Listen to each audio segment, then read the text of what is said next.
กันเลย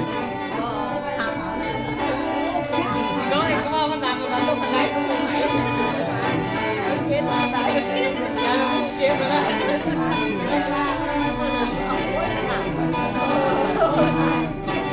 ย่าเป็นเดือดเลยดีทำเป็นไปแล้วแต่โค้ชก็ดีมากนะบอกว่า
จะข้างหน้ารู้เนี่ย